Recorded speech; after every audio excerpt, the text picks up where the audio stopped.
हम यूजीसी के विरोध में खड़े लोगों को तो कुछ कह नहीं सकते हैं, क्योंकि जिनका नुकसान हो रहा है वो तो विरोध करेंगे ही। लेकिन मोदी जी एक मंच से कह रहे थे कि हमें रील्स में बहुत गालियां पड़ती हैं। कोई ना मोदी जी, हम आ गए हैं तारीफ करने के लिए, क्योंकि आपने और आपकी सरकार ने इस बार काम ही तारीफ करने योग्य किया है। पहले तो मुझे लगता था कि सरकार इतनी नज़दीकी से छात्रों की समस्याओं को देखती ही नहीं होगी। भला है कि सही समय पर आंखें खुल गई और यूजीसी के नए बदलाव ने मेरे इस भ्रम को तोड़ दिया। चाहे लोग जितना कहें कि अब कहाँ होता है एसटी, एससी, ओबीसी और मुस्लिम छात्रों के साथ रेसिज्म, अब तो रैगिंग भी बंद हो गई है। लेकिन ये कोई ग्राउंड रियलिटी नहीं है। मैं तो यूनिवर्सिटी और कॉलेज में जाकर छात्रों से मिलता रहता हूँ। छात्रों ने मुझे बताया कि रेसिज्म तो कॉलेज में एंट्री लेने से ही शुरू हो जाता है, जब वो एडमिशन का फॉर्म जमा करते हैं।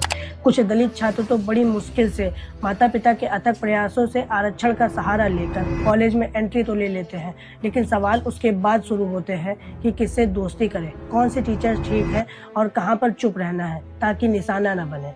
फिर भी छात्र निशाना बनते हैं अपने नाम और सरनेम की वजह से। यूनिवर्सिटी ग्रांट्स कमीशन यूजीसी का डाटा बताता है कि 2019 से 2024 तक 704 यूनिवर्सिटी के 1553 कॉलेज में कुल 1160 जातिगत भेदभाव की शिकायतें दर्ज हुई हैं। ये वो केस है जो कि यूजीसी के नज़र में आए हैं।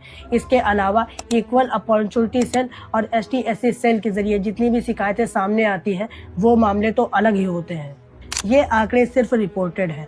असल में प्रभावित छात्रों की संख्या इससे कहीं ज़्यादा है। कई छात्र तो डर, शर्म और आत्मविश्वास की कमी से शिकायत नहीं करते हैं और कई मामलों में छात्र आत्महत्या तक कर लेते हैं। तभी तो हमें कभी रोहित वेमुला, तो कभी दर्शन सोलंकी, तो कभी पायल ताड़वी, तो कभी आयुष आसना, तो कभी अनिल कुमार जैसे नाम सुनाई देते हैं। ये मैंने वो नाम लिए हैं जिन्होंने जातिगत भेदभाव के चलते आत्महत्या कर ली है। मार्च 2025 में शिवम सोनकर, जो कि बनारस हिंदू यूनिवर्सिटी बीएचयू के एक एससी दलित छात्र हैं, जो कि पीएचडी में एडमिशन लेने के लिए संघर्ष कर रहे हैं। शिवम ने वाइस चांसलर के आवास के सामने 14 से 15 दिनों तक रोते हुए धरना प्रदर्शन किया था। ये 13 जनवरी 2026 को विश्वविद्यालय अनुदान आयोग यूजीसी की नई गाइडलाइन, जो कि समय समय पर स्थिति के अनुसार बदलती रहती है, इस बार यूजीसी का बदलाव इसका एक बड़ा लक्ष्य है।